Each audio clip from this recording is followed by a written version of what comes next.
আসসালামু আলাইকুম রহমতুল্লাহি বারাকাতুহু। প্রিয় দেশবাসী, আজকে আমি আপনাদের সামনে একটি গুরুত্বপূর্ণ আলোচনা করব, যদি আল্লাহ তৌফিক দান করেন। এবং আপনারা আমার যেই আলোচনাটা আমি করতেছি, আপনারা মনোযোগ দিয়ে শুনবেন এবং আপনাদের মনের মত প্রকাশ করবেন আমার সাথে। আমি কি আমার যেই কথাগুলো বলবো সেই কথাগুলো কি আমার সঠিক, না আমি কোনো কথা বলতেছি।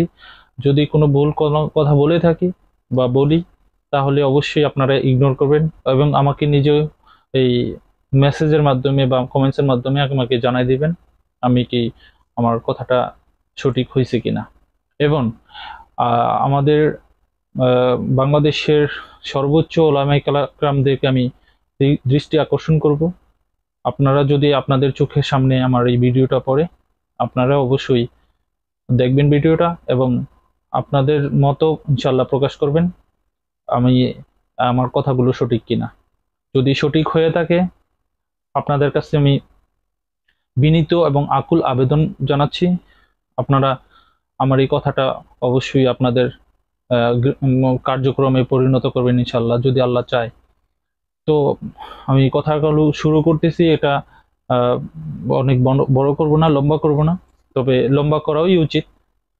তো আমি আপনাদের সামনে যে কথাগুলো বলবো সেটা হচ্ছে আজকে কোরআন শরীফ শিক্ষা নিয়ে। এখন দেখেন, কোরআন শরীফ শিক্ষাটা আল্লাহ রাব্বুল আলামিন আমাদের জন্য ফরজ করে দিয়েছেন বা ফরজ করেছেন। কোরআন শরীফ শিখতেই হবে। কোরআন শরীফ শিখার জন্যই আল্লাহ রাব্বুল আলামিন বলছে, তাগিদ দিয়েছেন।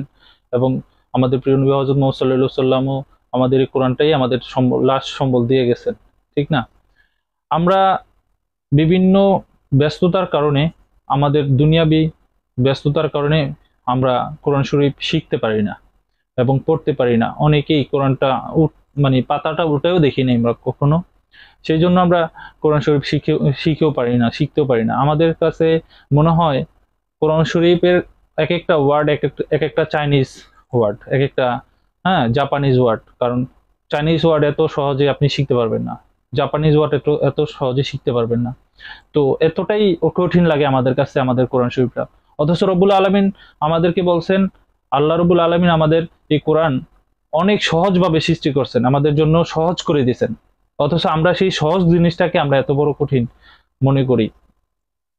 তো এটার কারণটা হচ্ছে আমরা প্রপার সময় দিতে পারি না আমাদের কোরআনকে।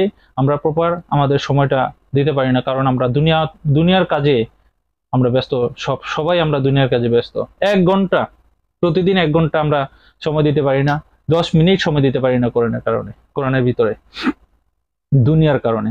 তো সেই ক্ষেত্রে আহ, আমাদের কোরআনটা রব্বুল আলামিন পাঠাইছে 1400 বছর আগেই। 1400 বছর আগ পর্যন্ত হাজার হাজার কোটি কোটি মানুষ, লক্ষ লক্ষ মানুষ, কোটি কোটি মানুষ দুনিয়া ছেড়ে চলে গেছে। হ্যাঁ, কোরআন অনেকে শিখতেই পারে নাই, অনেকে পড়তেই পারে নাই, অনেকে পাতা উল্টাও দেখতে পারে নাই কোরআন শরীফটা কেমন, লেখা কেমন। শুনছে, শুধু শুনেই চলে গেছে দুনিয়া ছেড়ে। হাজার হাজার লাখ লাখ মানুষ চলে গেছে দুনিয়া থেকে কোরআন না শিখেই। অথচ কোরআনটাই কিন্তু আমাদের আখিরাতের সম্বল। তো সেই ক্ষেত্রে আমি একটা উদ্যোগ নিছি, যে উদ্যোগ বা আমার পরামর্শ, এটা হচ্ছে আমার পরামর্শ। সেই পরামর্শটা হচ্ছে, আমরা দুনিয়ার কাজের কারণে আমরা কোরআন শিখতে পারি না, এক। দ্বিতীয়, আমরা সময় দেই না কোরআনের প্রতি। কিন্তু আমরা আমাদের মসজিদের মধ্যে, প্রত্যেকটা মসজিদে, প্রত্যেকটা মহল্লায়, প্রত্যেকটা শহরের মসজিদে, প্রত্যেকটা মসজিদের মধ্যে একটা দিন অন্তত যাই আল্লাহর ঘরে হাজিরা দেওয়ার জন্য, নামাজ পড়ার জন্য। সেটা হচ্ছে শুক্রবার। অন্তত 1 ঘন্টা আগে যাই আমরা, 1 ঘন্টা আগে যাই শুক্রবারের কারণে, নামাজ পড়তে সওয়াব বেশি, কারণ বেশি নেব সেই জন্য, ঠিক না? তো অনেকে আধা ঘন্টা আগে যায়, অনেকে 1 ঘন্টা আগে যায়। তো এই 1টা ঘন্টা তো অন্তত সময় পাচ্ছি আমরা সপ্তাহে, হ্যাঁ, যে কোরআনটা শিখার জন্য। আমরা আমাদের মসজিদের মধ্যে, আমি ছোটবেলা থেকেই দেখে আসছি, মসজিদের মধ্যে, এবং আমাদের মসজিদ না, সমস্ত দুনিয়ার সমস্ত মসজিদের মধ্যে ভাষা ডিফারেন্সের কারণে, আমাদের মুখের ভাষা বা কোরআনের সাথে আমাদের মুখের ভাষার ডিফারেন্সের কারণে আমরা অর্থটা বুঝতে পারি না। বিদেই আমাদের মৌলবীরা আমাদেরকে খুতবার মধ্যে কি কথাটা বলবে খুতবার মধ্যে কি কথাটা বলবে সেই কথাটা আমাদেরকে ট্রান্সলেট করে আমাদের প্রথমে শোনায়। হাদিসে কি বলছে, আল্লাহ কি বলছে, খুতবাতে আমরা কি বলবো, সেই কথাটা আমাদেরকে খুতবার আগেই আমাদেরকে এই আধা ঘন্টা 1 ঘন্টা আমাদেরকে বয়ান করে শোনায়। আর ওই বয়ানের মধ্যে আপনি 95% মানুষ বা ম্যাক্সিমাম মানুষই তন্দ্রাতে আইসা পড়ে, তন্দ্রা এসে পড়ে সবারই তন্দ্রা এসে পড়ে, অথবা মনোযোগ সহকারে শুনে না, অথবা শুনে মনোযোগ সহকারে শুনলেও আমলটা ওরকম ভাবে হয় না। কিন্তু সে কিন্তু তন্দ্রা আসবেই, কারণ রহমতের বেষ্টিন্যের মধ্যে থাকে ওই সময়টা, রহমতের ফেরেশতারা ওখানে আসে ওই সময়টা। তো সেই ক্ষেত্রে আমি সেই সময়টাকে বেছে নিচ্ছি, কারণ আমরা বৃদ্ধ থেকে একদম বাচ্চা থেকে বৃদ্ধ পর্যন্ত সকলেই কিন্তু স্বতঃস্ফূর্তভাবে ওখানে আমরা কোরআন স্বতঃস্ফূর্তভাবে আমরা 1 ঘন্টা আগে যাই মসজিদে মধ্যে নামাজ পড়ার জন্য। তো ওই সময়টা আমাদের স্ব ইমাম সাহেব, আমরা যদি ওই সময়টাই কাজে লাগাই যে কোরআনটা শেখার জন্য, যে আমরা এরকম একটা পন্থা করি, আমাদের প্রত্যেকটা মসজিদের মধ্যে 200-300 করে প্রথম অবস্থাতেই আলিফ কায়দা থাকবে, প্রথম অবস্থাতেই কায়দা থাকবে, 200-300 কায়দা থাকবে মসজিদের মধ্যে। তো ওই কায়দাগুলো যে সময় আসে মসজিদের মধ্যে এন্ট্রি করে, সেই সময় সে একটা করে কায়দা হাতে নিল, এবং আমাদের হুজুররা যে ব্ল্যাকবোর্ড থাকবে অথবা হোয়াইট বোর্ড থাকবে, মার্কার বোর্ড থাকবে, সেখানে এক একটা ওয়ার্ড করে আলিফের শব্দার্থ কি, আলিফের অনেকগুলো শব্দার্থ আছে, সেই শব্দার্থগুলো দিয়ে দিবে, বায়ের শব্দার্থ দিয়ে দিবে, ছায়ের শব্দার্থ দিয়ে দিবে, এরকম আলিফও শিখাইলো, শব্দার্থ শিখাইলো, এবং ইয়েও শিখাইলো, এই কোনটা কোন অর্থ শিখাইলো। তো সেক্ষেত্রে যদি অর্থ সহকারে এই আলিফ বা তা সা সব শিখায়, তাহলে আমার মনে হয় এরকম ভাবে কন্টিনিউ যদি আমরা করি আমাদের কোরআন শরীফটা শেখানোর জন্য, একদম ছোট থেকে বৃদ্ধ পর্যন্ত বয়স শুধু দেখবে ওই ব্ল্যাকবোর্ডে আর এখানে হাতের মধ্যে দেখবে, সবাই আমার মনে হয় 95% মানুষ এই কোরআনটা সেই সময় শিখতে পারবে। এভাবে কন্টিনিউ 1 সপ্তাহ, 2 সপ্তাহ, 3 সপ্তাহ, মানে প্রথম শুক্রবার, দ্বিতীয় শুক্রবার, এরকম মাসের মধ্যে শুক্রবার আসে 4টা। তো 4টা শুক্রবারে আপনি 4টা শুক্রবারে 1 ঘন্টা করে সময় দিতেছেন, 4 ঘন্টা পাইতেছেন, অন্তত 4 ঘন্টা শিখতে পারতেছেন কোরআন শরীফটা। এরকম ভাবে 1 মাস, 2 মাস, 3 মাস, 4 মাস, 5 মাস, 1 বছর, 2 বছর, 5 বছর, 10 বছর, 20 বছর কন্টিনিউ যদি এরকম ভাবে আমরা কোরআনটা শেখার চেষ্টা করি, আল্লাহ রাব্বুল আলামিন আমাদের মদদ করবেন, আমাদের সাহায্য করবেন কোরআনটা অতি সহজে শেখার জন্য। ঠিক আছে? তো সেই ক্ষেত্রে ওই ক্ষেত্রে দেখা গেল যে বৃদ্ধ থেকে ছোট থেকে বৃদ্ধ পর্যন্ত কেউ আর বাদ গেল না কোরআন শরীফটা শেখার জন্য। তো আমার মনে হয় এটাই ভালো হবে যে কোরআন শরীফের অর্থ সহকারে, যে আলিফের অর্থ সহকারে, বায়ের অর্থ সহকারে শিখাইলে, যে সময় আমরা তো অর্থ জানি না বিদায়ী, আমরা খুতবার অর্থটা জানি না বিদায়ী আমাদেরকে খুতবার অর্থটা শেখানো হয়, বা খুতবাতে কি বলবে সেটা বাংলাতে ট্রান্সলেট করে শেখানো হয়। তো সেই ক্ষেত্রে আমরা যদি অর্থ সহকারে শেখার চেষ্টা করি, 1 বছর, 2 বছর, 3 বছর, 4 বছর, 5 বছর, 10 বছর পর্যন্ত আমরা কিন্তু সবাই স্বতঃস্ফূর্ত, আমরা তো আর 10 বছরের ভিতরে মারা যাব না। যদি মারা যাই গেলাম গা, আমরা চেষ্টা করে মারা গেলাম, আল্লাহর কোরআন শিখার চেষ্টা করে মারা গেলাম, কিন্তু আমার বয়স কিন্তু প্রায় 32-33 বছর বয়স। তা 33 বছরে কি আমি শিখতে পারতাম না? আপনার বয়স 33 বছর, 35 বছর, 40 বছর, আপনি শিখতে পারতেন না? 40 বছরে এই প্রতি শুক্রবারে যদি এই সিস্টেমটা থাকতো, আপনি শিখতে পারতেন না? অবশ্যই শিখতে পারতেন। আপনি দেখেন হাজার হাজার মানুষ কবরের মধ্যে চলে গেছে শুধু কোরআন শরীফটা না শিখা, কারণ সে দেখলেই ভয় করে, সে তো এটা অর্থ জানে না, সে এটা পড়তে পারে না।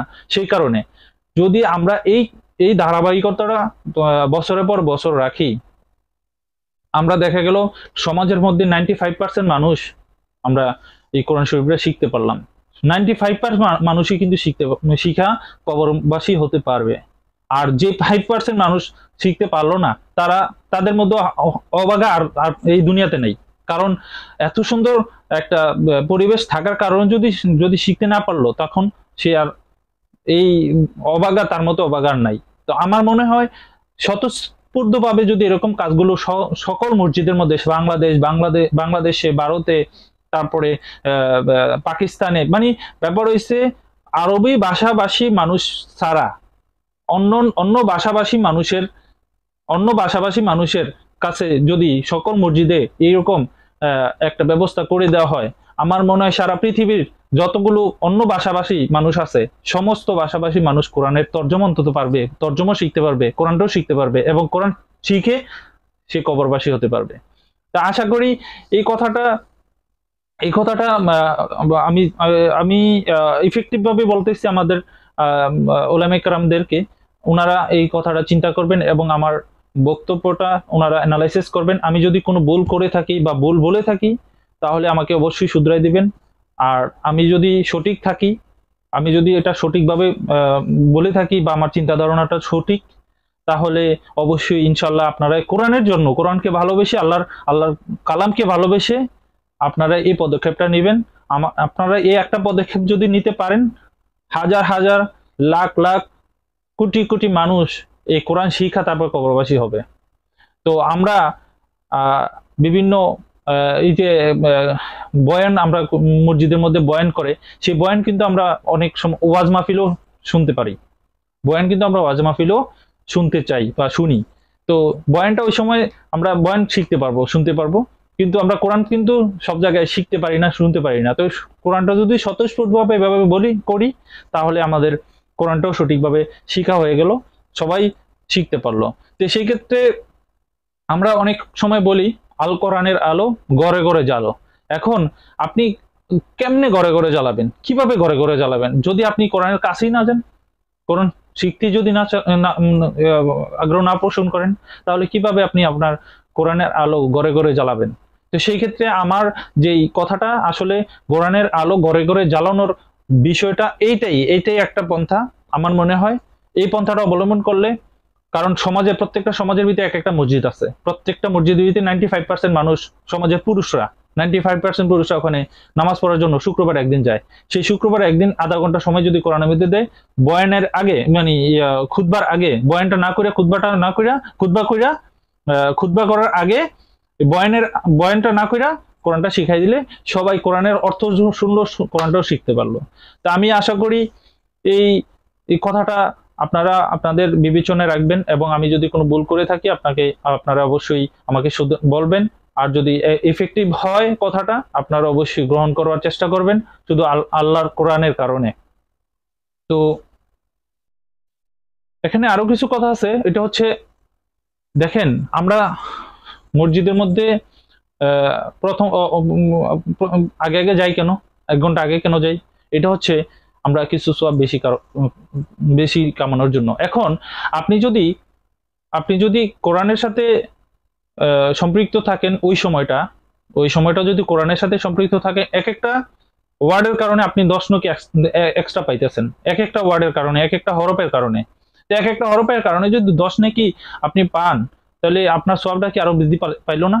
এভাবে জুম্মার সওয়াবটা পাওয়া গেল, আবার এই কোরআন শরীফ শিক্ষার কারণে 10 নেকি করেও সেটাও পাওয়া গেল, এবং আল্লাহ যে শিক্ষা দিল সে তো আরো বেশি পাইলো। তো এখন আমি মনে করি এটাই আমাদের পদক্ষেপটা নেওয়া উচিত। এখানে সৌদি আরবের একটা রেফারেন্স নিয়ে আসি।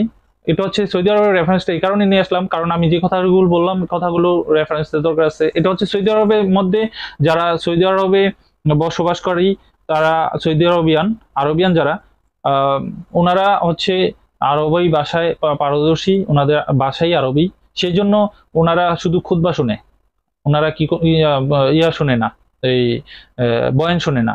তো খুতবা করার আগে ওনারা কি করে, নিজেদের কোরআন শরীফ হাতে নিয়ে কোরআন শরীফ তেলাওয়াত করতে থাকে। ওনাদের কোরআন শরীফের তেলাওয়াতেরও সওয়াব পাইতেছে, এদিক দিয়ে খুতবার সওয়াবও পাবে। তো এখন বিষয়টা হচ্ছে আমরা তো ওই জানি না এটার অর্থ কি, বা আমরা যে সময় খুতবা শুনবো ওনার ওই সময় তো কোরআনের অর্থটা বুঝতে পারি না, বলতে পারি না, বা শিখতে পারি নেই।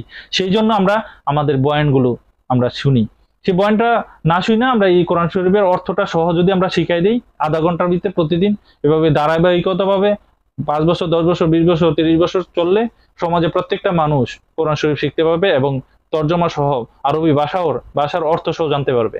তো আমি এখানে যদি আপনারা আমার এই কথাটা ভালো লাগে, তাহলে আপনাদের আপনাদের কাছে আমি একটা আকুল আবেদন করতেছি, যদি আপনারা কেউ এই কোনো মসজিদে, আমাদের বাংলাদেশের মসজিদে, কোনো মসজিদে যদি কেউ এই সিস্টেমটা চালু করেন, তাহলে ওই ওখানে যদি কায়দার কোনো সমস্যা হয় বা কায়দার লাগবে, তাহলে সমস্ত কায়দা আমি দিব। ঠিক আছে, 200 কায়দা 300 কায়দা যে যে মসজিদে লাগবে আমি আমি কায়দা দেব। তারপরে পরবর্তীতে আপনারা আপনাদের ইনশাল্লাহ আমি চেষ্টা করব, দেওয়ার জন্য আমি চেষ্টা করব এবং দিব ইনশাল্লাহ। তো আপনারা পরবর্তীতে যে সময় আমপারা, কোরআন শরীফ, ওগুলো তো কোরআন শরীফ প্রত্যেকটা মসজিদেই থাকে, সেই সময় ধারাবাহিকভাবে আপনারা কোরআন শরীফটা এক একটা মানুষকে আপনারা ধরাই দিতে পারবেন। আশা করি যদি আপনারা এই পদক্ষেপটা নেন, আপনাদের বোধগম্য হয়, যদি এই কথাটা ভালো লাগে, ওলামায়ে কেরামরা এই কথাগুলো পছন্দ করে, তাহলে আপনারা পদক্ষেপগুলো নেন। আশা করি কোরআনকে আপনারা অনেক ভালোবাসতে পারবেন এবং আল্লাহ আপনাদেরকে অনেক কামিয়াবি করবেন এবং ভালোবাসবেন আল্লাহ রাব্বুল আলামিন, এবং প্রত্যেকটা মানুষ কোরআন শিখা দুনিয়া থেকে বিদায় নিতে পারবে। আশা করি সবাই বুঝতে পারছেন। আসসালামু আলাইকুম ওয়া রাহমাতুল্লাহি ওয়া বারাকাতুহু। যদি এই কথাটা ভালো লাগে, সবার কাছে আপনারা শেয়ার করে দেন, এই কথাটা শেয়ার করে দেন, শেয়ার বেশি বেশি শেয়ার করেন। শেয়ার করে কথাটা, আমার কোনো এখানে টাকা পয়সা ইনকামের কোনো দরকার নাই এই ফেসবুক থেকে। আমি শুধু আল্লাহর আল্লাহর কালামের জন্য আপনাদের কাছে শেয়ার চাচ্ছি। এই শেয়ার করে সবাইকে জানাই দেন এই থিঙ্কিংটা, যদি আপনাদের ভালো লেগে থাকে। আসসালামু আলাইকুম।